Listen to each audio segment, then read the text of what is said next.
Bagaimana caranya baca Al-Fatihah? Bisa mendapatkan syifa. Bisa mendapatkan misalnya keberkahannya. Bisa mendapatkan kemudahan dalam aktivitas pekerjaan kita. Bagaimana caranya? Karena itu bertakwalah kepada Allah Subhanahu wa taala ketika mendengar panggilan azan, yang harus kita hadirkan dalam benak kita bukan beban. Kalau beban itu capek.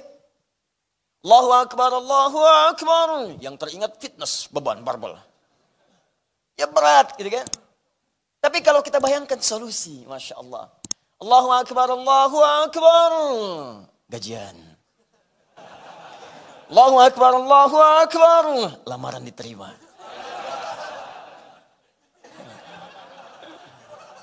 Allahu akbar, Allahu akbar. Tender menang. Allahu akbar, Allahu akbar. Besok akad. Masya Allah. Malam lamaran, subuh akad. Kalau semuanya begitu enak. Dan semua hal yang disebutkan tadi namanya falah. Falah, kemenangan, kedamaian, kebahagiaan, ketentraman, kejayaan, falah. Hayya 'alas shalah. Kenapa salat? Hayya 'alal falah. Ayo dapat. Jadi kalau yang kebayang semua itu demikian, itu enak. Di salat itu bukan beban. Nikmat gitu. Jadi baru mendengar suara itu langsung bangun, ya Allah. Solusi ini datang. Ya Allah, ini yang aku butuhkan. Ya Allah, aku tunggu-tunggu dari subuh tadi. Sekarang rupanya tiba. Ya Allah, aku tunggu-tunggu dari malam tadi, ya Allah. Tapi kenapa aku nggak dengar azan, ya Allah? Ketiduran rupanya. Nah, jadi kalau sudah seperti itu, orang-orang beriman itu akan menghafalkan waktu sholat.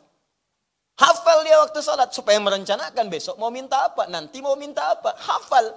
Makanya ciri orang beriman ketika disebutkan di Quran surah keempat An-Nisa ayat 103. Itu bukan sekedar dia senang sholat dan pasca sholat dia mengingat Allah, tapi dia juga mengetahui waktu-waktu sholat. فَإِذَا قَضَيْتُمُ الصَّلَاةَ فَاذْكُرُوا اللَّهَ.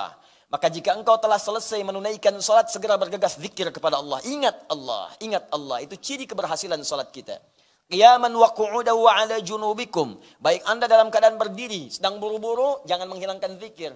Assalamualaikum warahmatullah. Assalamualaikum warahmatullah. Buru-buru, taksinya sudah menunggu. Sambil keluar, astaghfirullah, astaghfirullah, astaghfirullah. Allahumma antas salam, wa minkas salam, tabarakta ya dzal jalali wal ikram. Mau kemana Pak? La ilaha illallah, wahdahu la syarika lah. Lahul mulk, alhamdulillah, wa ala kulli syai'in qadir. Masuk. Kuningan Pak. Jalan. Enak gitu. Ada kesempatan duduk, tunggu. Sampai syuruk, tunaikan salat. Tak ada kesempatan sulit di rumah sakit, tidak ada masalah. Rumah sehat, tidak ada persoalan. Sambil berbaring, zikir, zikir, zikir. Wa'ala junubikum. Fa'idha tuma'nantum fa'aqimus salah. Hati tenang, suasana nyaman, tunaikan salat dengan enak. Inna salata kanat 'alal mu'minina kitaban mawquta. Sungguh salat itu bagi orang-orang yang punya iman. Waktunya jelas ditentukan. Demikian terjemahan di mushaf. Tapi kalau Anda baca dengan ilmunya balaghah, maka kalimatnya akan berubah. Sungguh orang yang punya iman itu akan tahu baginya jelas waktu sholat. Kalimat singkatnya, orang beriman itu akan kenal, tahu, hafal waktu sholat. Jadi kalau Anda tahu, misalnya dalam kehidupan dunia saja, besok mau gajian, siap-siap Anda. Besok di kantor gajian jam 7, telat 5 menit, gagal, tunggu besok hari lagi. Pertanyaan saya, kalau ada ketentuan demikian, gajian jam 7, telat 5 menit, tunggu besok lagi. Datang jam berapa ke kantor? Jam 6, jam 5 sebelum subuh berangkat, booking. Sama satpamnya, kalau belum saya datang jangan buka. Ya. Udah minta duluan. Jadi sekarang Allah panggil kita. Kalau kita paham itu semua kemuliaan untuk kita, kita booking dari sekarang. Ya Allah, insya Allah saya akan datang. Ya Allah, berikan kesempatan untuk bangun. Dan rahasia terbesarnya ketika kita menunaikan salat, maka di situ kemudian ada jawaban-jawaban. Di antaranya kemuliaan Al-Fatihah. Hanya persoalannya, apakah semua yang membaca Al-Fatihah, khususnya dalam salat, umumnya dalam bacaan-bacaan untuk menerapkan fungsi Al-Fatihah sebagai asy-syifa, misalnya obat, ya kan? Sebagai fungsi-fungsi lain yang telah kita sebutkan dahulu. Al-Kafiyah, Asy-Syafiyah, As-Salah, Alhamdu, Asasul Quran, Ummul Kitab. Apakah semua yang baca Al-Fatihah akan mendapatkan keistimewaan ini? Ini pertanyaan besarnya. Karena tidak sedikit orang yang membacakan itu, bahkan berdoa dalam salatnya, dia tidak mendapati apa yang telah dijanjikan. Apakah Allah di sini belum mengabulkan doanya? atau persoalannya dia sendiri yang kemudian tidak tepat memahami dalam bacaan Al-Fatihahnya. Karena itulah kita akan jawab itu dalam kajian saat ini untuk bisa mendalami rahmatullah apa yang kita bisa dapati, dan nanti cara kita mengamalkan Al-Fatihah itu sesuai dengan apa yang kita dapatkan dari informasi Nabi sallallahu alaihi wasallam yang diteruskan lewat para ulama-ulama kita. Maka siapkan hati kita. Kita mulai dengan bagian yang pertama, Bismillahirrahmanirrahim.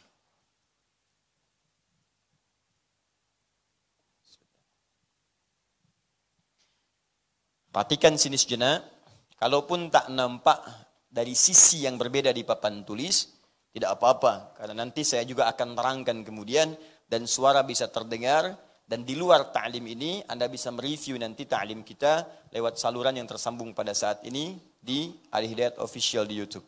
Sekarang mari kita perhatikan baik-baik, teman-teman sekalian. Fokus sini, saya tuliskan Bismillahirrahmanirrahim.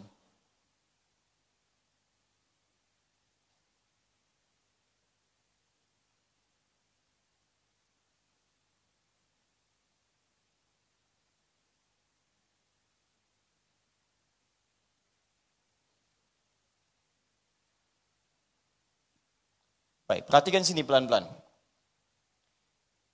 Saya ingin tegaskan satu hal yang sangat penting. Kalimat Al-Fatihah, sekali lagi. Al-nya, ingat di pertemuan lalu, bisa ma'rifah, ta'rif, bisa istighraq. Kalau dia ta'rif, ma'rifah, maka yang dimaksud Al-Fatihah itu surah pembuka dalam mushaf dan surah pembuka dalam salat. Dipahami sampai sini? Alhamdulillah. Tapi kalau yang dimaksudkan istighraq, mencakup semua fungsi keutamaan dan keistimewaannya, maka jika itu yang dimaksudkan, maka hal yang perlu kita pelajari adalah semua kandungan Al-Fatihah itu dari awal sampai akhir untuk mendapatkan keistimewaan yang dijanjikan. Bagaimana caranya baca Al-Fatihah? Bisa mendapatkan syifa, bisa mendapatkan misalnya keberkahannya, bisa mendapatkan kemudahan dalam aktivitas pekerjaan kita. Bagaimana caranya? Maka pahami awal ayat sampai akhir ayat Al-Fatihahnya. Tapi kalau sekedar ingin dipakai dalam sholat, sah. Atau sekedar ingin baca Al-Quran, antum tak paham pun tak ada masalah. Sholatnya sah. Karena syarat sholat itu bukan paham kandungan Al-Fatihah. Syarat sholat itu benar bacaan Al-Fatihahnya. Begitu dibacakan, benar. Tapi kalau tidak paham, antum kehilangan momentum untuk meminta kepada Allah Subhanahu Wa Taala. Mengerti sampai di sini? Baik, dalam upaya kita memohon itu, syarat pertamanya, kita harus paham setiap huruf, setiap kalimat, bahkan setiap harakat, dari awal ayat sampai akhir ayatnya. Di pertemuan lalu, kita sudah sepakati berdasar keterangan dalam Al-Quran, surah ke-15, ayat 87, bahwa Al-Fatihah itu jumlahnya 7 ayat.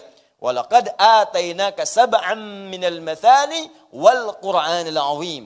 Dan kami telah turunkan hanya kepadamu saja Muhammad sallallahu alaihi wasallam. Tidak kepada nabi-nabi yang lain, 7 ayat yang akan terus diulang-ulang.